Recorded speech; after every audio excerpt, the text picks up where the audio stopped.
பொண்ணுக்கு என்ன செய்வீங்க? எவ்வளவு நகை போடுவீங்க? ஒரு 5 நிமிஷம் நாங்க தனியா போய் பேசிட்டு வரலாங்களா? தாராளமா போய் பேசிட்டு வாங்க தம்பி.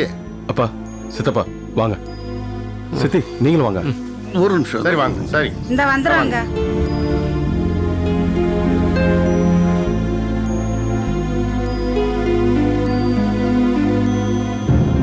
என்ன கோபி இது? பேசிட்டு இருக்கப்ப பாதியிலே தனியா கூட்டு வந்துட்டு ஒரு மாதிரியா இருக்காது? அதானே, சபையில எல்லாரும் உட்காந்து பேசிட்டு இருக்கும்போது இப்படியா தனியா கூட்டு பேசுறது? அவங்க நம்மளை பத்தி என்ன அவங்க நினைப்பாங்க? தப்பா நினைக்க மாட்டாங்க சித்தி. நம்ம தனியா பேசுற விஷயம் அவங்க மனசை காயப்படுத்தலாம். அதுக்காகத்தான் தனியா வந்து பேசுறோம். கரெக்ட் கோபி, நீ சொல்றது சரிதான். என்ன விஷயம்? சித்தப்பா, இப்ப நம்ம காமு இந்த வீட்டுக்கு கொடுக்குறோம். அதுக்கு என்ன செய்ய போறோம், ஏது செய்ய போறோம் அப்படின்னு எதுவுமே சொல்ல வேண்டாம். மொத்தத்தில் கமிட் பண்ணிக்க வேண்டாம்னு சொல்றேன். ஏன்பா? சித்தப்பா, ஒரு காஃபியை குடிச்சிட்டு உடனே நாங்க இதை செய்யறோம் அதை செய்யறோம், காமு இந்த வீட்டு பொண்ணு தான் எதுவுமே பேச வேணாங்கிறேன். முதல்ல இந்த குடும்பத்தை பத்தி விசாரிக்கணும், அப்புறம் மாப்பிள்ளைய பத்தி விசாரிக்கணும், மாப்பிள்ளையோட நடவடிக்கையை பத்தி விசாரிக்கணும், அப்புறம் தொழிலை பத்தி விசாரிக்கணும். இவ்வளவு விசாரிச்ச பிறகுதான் இந்த வீட்டுக்கு நம்ம காமுவை கொடுக்க போறோமா இல்லையாங்கிற பத்தியே முடிவு செய்யணும். சரியா சொன்ன கோபி, சரியா சொன்ன. என்ன பேசுற கோபி? அவங்க நம்மள பார்த்தாச்சு, நம்மளும் மாப்பிள்ளை வீட்டையும் பார்த்துட்டோம். நீ எல்லாத்தையும் பேசி முடிக்கிறதானா ஊர் உலகத்துல நடைமுறை?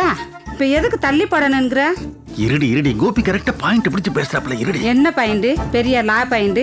நீங்க எல்லாரும் காமு கல்யாணத்தை ஒத்தி போட்டுட்டே இருக்கீங்களே தவிர சட்டு புட்டுன்னு அவளுக்கு ஒரு கல்யாணம் பண்ணி வைக்கணும்னு நினைக்க மாட்டேங்கிறீங்களே. என்ன சித்தி இப்படி பேசுறீங்க? நம்ம ஏற்கனவே மகேஷை கல்யாணம் பண்ணி கொடுத்துட்டு எவ்வளவு கஷ்டப்பட்டு இருக்கோம். ஒரு பொண்ணை கட்டி கொடுத்தா அந்த வீட்டுல தானே போய் வாழணும். நம்ம வீட்டுல அதான் நடக்குது. மகேஷை கட்டி கொடுத்த பிறகு அந்த குடும்பத்துல இருக்கவங்க நம்ம வீட்டுல வந்து தானே இருக்காங்க. பத்தாவதுக்கு உங்க வீட்லயும் 2 பேர் இருக்காங்க. இந்த நிலைமை காமுக்குலாம் வரக்கூடாது. அதனால காமுக்கு நல்லா விசாரிச்சுதான் கல்யாணம் பண்ணணும். இதுல குழம்பிக்க வேணாம். என்ன பண்ண போற? இந்த ஊர்லயே வந்து தங்கியிருந்து 5-6 மாசம் குடும்பம் நடத்துறத பார்த்துட்டு எல்லாம் விசாரிச்சுட்டு அப்புறமா பேச்சுவார்த்தை நடத்த போறியா?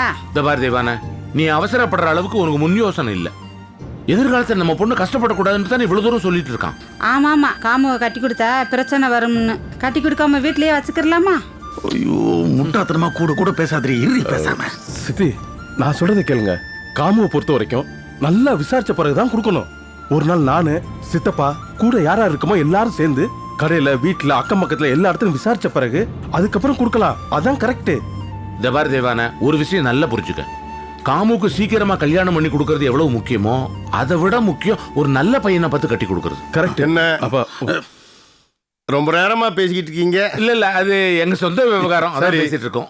எங்களுக்கு ரொம்ப பிடிச்சிருக்குங்க. சரி, நாங்க ஊருக்கு போய் எங்களுக்குள்ளார பேசி உங்களுக்கு தகவல் சொல்றோம். நீங்க வந்தீங்கன்னா மத்த விவரம் எல்லாம் பேசிக்கலாம். ரொம்ப நல்லது. அப்புறம் அங்க ஊருக்கு போறோம். சரி வாங்க. அவங்க கூப்பிடுங்க சித்தப்பா. சரி, நாங்க கிளம்புறோம்.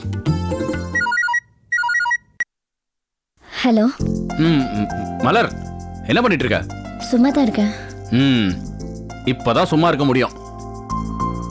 ஆமா, கல்யாணத்துக்கு அப்புறம் இந்த மாதிரி சும்மா இருக்க முடியாதே. என்னை பாத்துக்கிறதே உன் முழு வேலையா இருக்கும் இல்லையா? ஏய், என்ன நல்லா பாத்துப்பல. அதுக்கு தானே கல்யாணம் பண்ணிக்கிறோம். அது சரி, கல்யாணத்துக்கு மெஹந்தி வச்சாச்சா? இன்னும் இல்ல. நீங்க என்ன பண்ணிட்டு இருக்கீங்க? நான் என்ன பண்ணுவேன்? உன்னதான் நினைச்சிட்டு இருக்கேன். இன்ஃபேக்ட் நம்ம கல்யாணம் பண்ணிக்க போற நாள் எப்போ வரும்னு காத்துட்டு இருக்கேன். அது சரி, ரோஹிணி எங்க இருக்கா? உள்ள இருக்கா. ஹேய், அவளை பத்தி ஒரு விஷயம் பேசணும். என்ன? ரோஹிணி ஓடி போன டைம்ல அந்த சங்கரோட ஒரு நைட் தங்கி இருந்தா இல்லையா? ஆமா, அதனால தான் அவளை ட்ரேஸ் பண்ண முடிஞ்சது. அதான் என் மனசுல ஒரு டவுட்.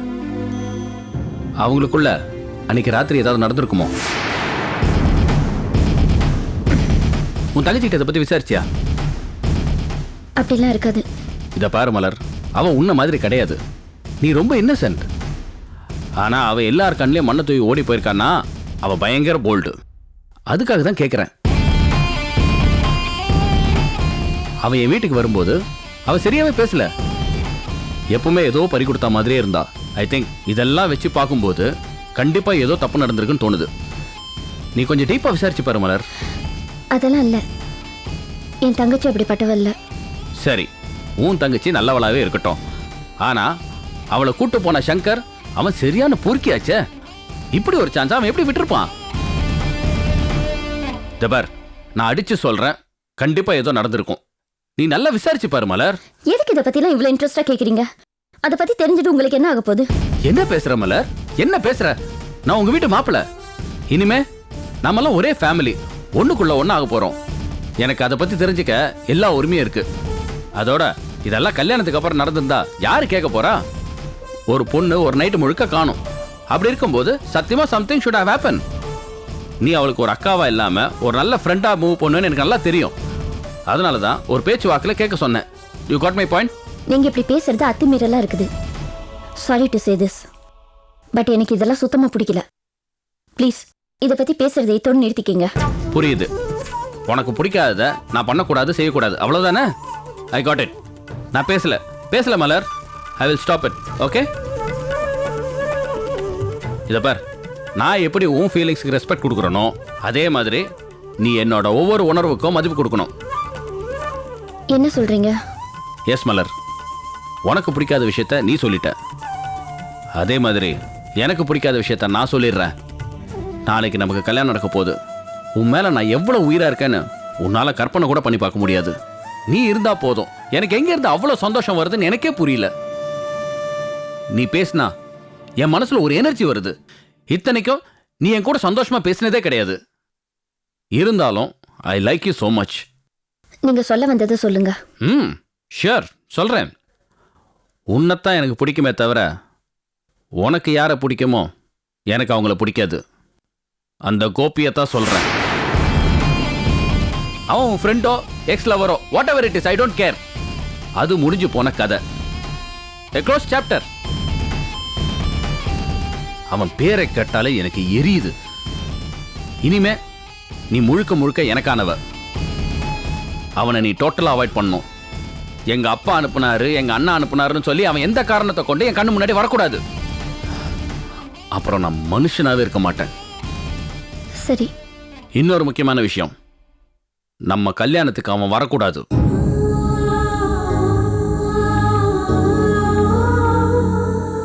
நீ என்ன பண்ணுவே ஏது பண்ணுவே எனக்கு தெரியாது. ஆனா அவன் நம்ம கல்யாணத்துக்கு வரக்கூடாது.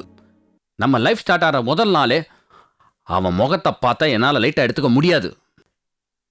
நீ ஷார்ப்பா புரிஞ்சிருப்பேன்னு நினைக்கிறேன். சரி. That's okay. டைம் ஆகுது. நல்லா சாப்பிடு, நல்லா தூங்கு. Take care. Good night.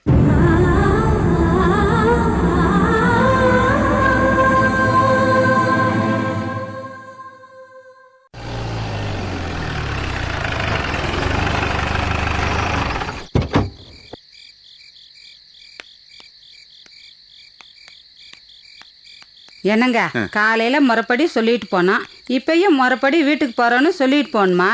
ஏண்டி ஆரம்பிச்சிட்டியாடி நீ? இல்லைங்க, என்ன இருந்தாலும் மரியாதைன்னு ஒன்று இருக்குல்ல. என்னதான் இருந்தாலும் உங்க அண்ணியாச்சுல. நான் வேணுமா வந்து எல்லாத்தையும் அவகிட்ட விலைக்கிட்டு வந்துடட்டுமா? நீ வந்து ஒன்றும் கிழிக்க வேண்டாம். நீ போய் வாய் மூடிட்டு போ. வண்டியில் உட்கார, வீட்டுக்கு போகலாம். போ வாங்கண்ணே.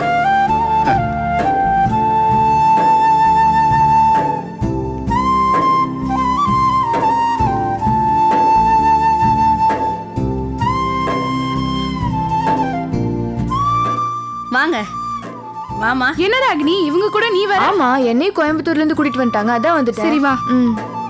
அண்ணே, அப்போ நான் கிளம்பிட்டானே, வீட்டுக்கு போறேண்ணே. கிளம்புறியா? என்ன உடனே கிளம்புறேன்னு சொல்றீங்க? சாப்பிட்டு போலாங்க. இல்லை, நீ வண்டியில எல்லாம் உட்காந்துக்கிட்டு இருக்காங்க. நான் வரேன், காலைல வரேன். சரிடா, காலைல வா. வரேண்ணே.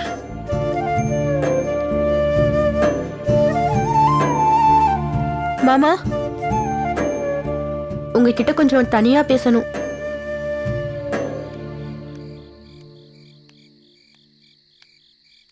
என்னம்மா? எல்லாம் உங்க பையனை பத்தின விஷயம் தான். பாண்டியா என்ன பண்ணா? பாண்டி திருந்தியாச்சு, அவன் மனசு மாறியாச்சு நம்மள நினைச்சோம்ல. ஆனா அது எதுவுமே கிடையாது. அவன் என்ன திருந்தவே இல்ல. என்னம்மா சொல்ற நீ? நீங்க எல்லாம் போனதுக்கு அப்புறம் அவன் இங்கதான் இருந்தான். தேவையில்லாம என்கிட்ட பேசி வம்பு பண்ணான். பொறுக்கி ராஸ்கல். நான் போகும்போது அவன் எனக்கு வயிறு வலிக்குது, வயிறு சரியில்லை, நீங்க கிளம்புங்கன்னு சொன்னாமா. அவன் எனக்கு அப்பவே ஒரு பொறி தட்டுச்சு. அவன் உன்கிட்ட பேசுறதுக்காக இங்க நின்று இருக்கான்னு நினைக்கிறேன் நானு. அவன் என்கிட்ட அவ்வளவு மோசமா அசிங்கமா பேசினான். எனக்கு வந்த கோபத்துக்கு செருப்பாலே அவன் அடிச்சிருப்பேன். உங்க முகத்துக்காக தான் நான் என் கோபத்தை கண்ட்ரோல் பண்ணிட்டு இருந்துட்டேன் மாமா. ஐயோ கடவுளே, அவன் ஏன் தான் அப்படி பண்றான்னு தெரியலையே. பெரியவங்க எல்லாம் பேசி எனக்கும் கோபியாத்தனுக்கு தான் கல்யாணம்னு முடிவு பண்ணி எல்லா பிரச்சனையும் முடிஞ்சிருச்சுன்னு நினைச்சா அவன் மறுபடியும் இப்ப ஆரம்பிச்சிட்டு இருக்கான். என்னால தாங்க முடியல மாமா. அவன் என்கிட்ட எவ்வளவு ஆபாசமா பேசினா தெரியுமா? சரி சரி சரி, இதை பார், நீ கோவப்படாத, நீ பொறுமையா இரு, இந்த விஷயத்தை நான் பாத்துக்கிறேன். இன்னைக்கு நான் பொறுமையா இருந்துட்டேன் மாமா. ஆனா நான் நாளைக்கு பொறுமையா இருக்க மாட்டேன். இன்னொரு தடவை என்கிட்ட வாலாட்டினா அப்புறம் நான் என்ன பண்ணுவேன் எனக்கே தெரியாது. என்னை பத்தி தான் உங்களுக்கு தெரியும்ல. மகா, கொஞ்சம் பொறுமையா இருன்னு சொல்றேன் இல்லம்மா. இது பார், இந்த விஷயம் இப்போதைக்கு யாருக்கும் தெரிய வேண்டாம். என்ன, நான் அவனை கண்டிச்சு வைக்கிறேன். போ, உள்ள போ, போமா. மாமா, இனிமே அவன் என்கிட்ட விளையாண்டா அவனுக்கு நல்லதில்ல. அவன் கிட்ட சொல்லிடுங்க. ஏம்மா, கோவப்படாதேன்னு சொல்றேன் இல்லம்மா. போ, நான் பாத்துக்கிறேம்மா, போ.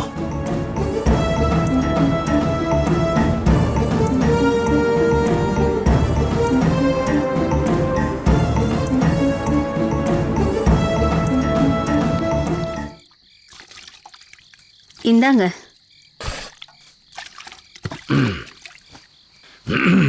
மாப்பிள்ளை வீடு எப்படிங்க? முதல் பார்வைக்கு நல்லா தான் இருக்காங்க. மாப்பிள்ளைக்கு நல்ல இடத்துல சொந்தமா ஜெராக்ஸ் கடை இருக்கு, சொந்தமா வீடும் இருக்கு. ஆனா இதெல்லாம் வச்சு நாம எதுவும் முடிவு பண்ண கூடாது, தீர விசாரிக்கணும். ஆமாங்க, நம்ம மகேஷ் விஷயத்துல தான் சரியா விசாரிக்காம கொடுத்துட்டீங்க. காம விஷயத்திலாவது 1க்கு 10 தடவை விசாரிச்சு தாங்க கொடுக்கணும். ஆமா, சரியா சொன்ன. நம்ம காமு நல்ல பிள்ளைங்க. அவளோட குணத்துக்கு ஏத்த மாதிரி ஒரு நல்ல பையனை பார்த்து தான் கட்டி கொடுக்கணும். அவசரப்பட்டு கண்டவனுக்கெல்லாம் கொடுத்துட கூடாதுங்க. ஆமா, அந்த வீட்லயே பொறுமைசாலி காமுதான். இந்த வயசுலயே நிறைய சிரமப்பட்டுட்டா. சின்னவர் இப்பதான் கொஞ்சம் பொறுமையா இருக்காரு. முன்னாடிலாம் அவர் பேசின பேசல தினம் தினம் மனசு நொந்து எவ்வளவு அழுதுருக்கா. கஷ்டப்பட்ட பொண்ணு. அவ போற இடத்துலயாவது சந்தோஷமா இருக்கணுங்க.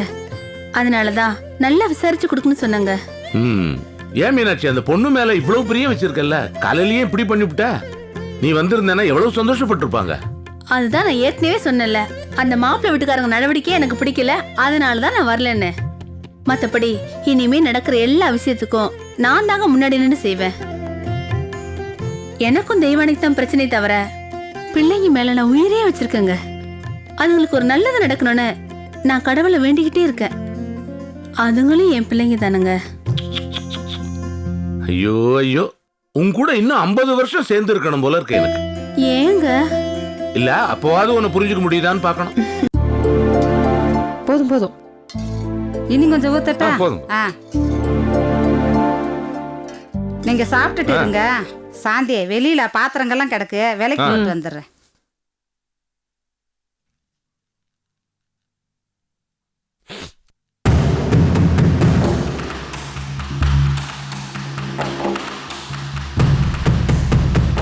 பாண்டே, நில்லுடா.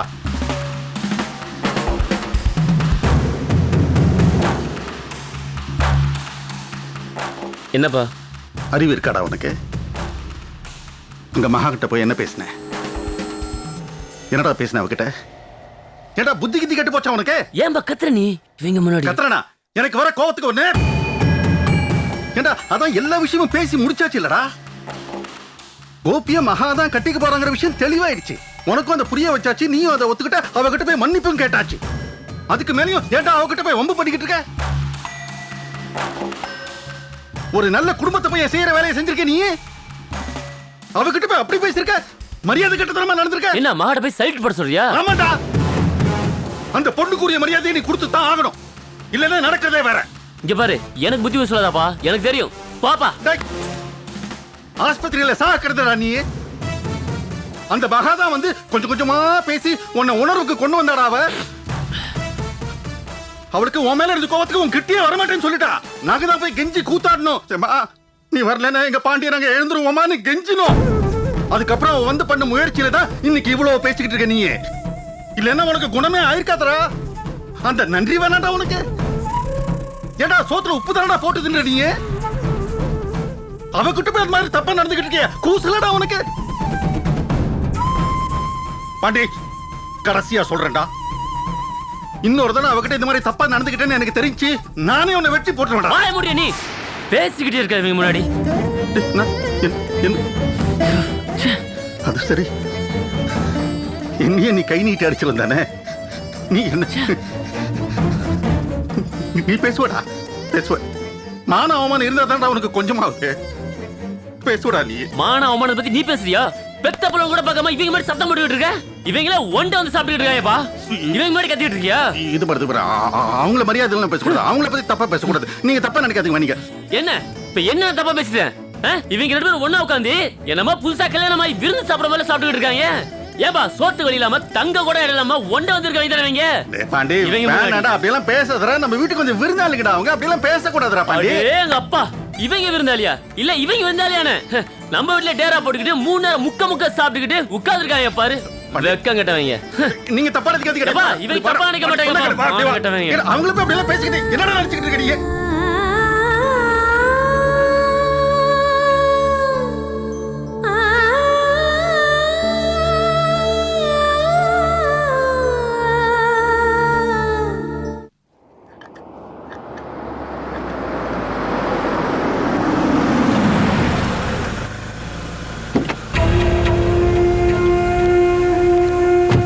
ரோஹிணி, நீ இங்கே இரு, நான் போய் பேசிட்டு வந்துடுறேன். என்ன மேடம்? காஜா இல்லையா? வெளியில போயிருக்கா? உங்ககிட்ட ஒரு 5 நிமிஷம் தனியா பேசணும். உள்ள வாங்க.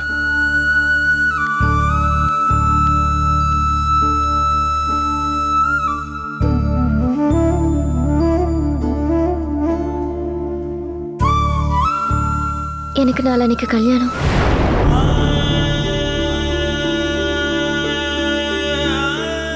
அதுக்கு முன்னாடி உங்களை பார்த்து பேசணும்னு மனசுல தோணுச்சு.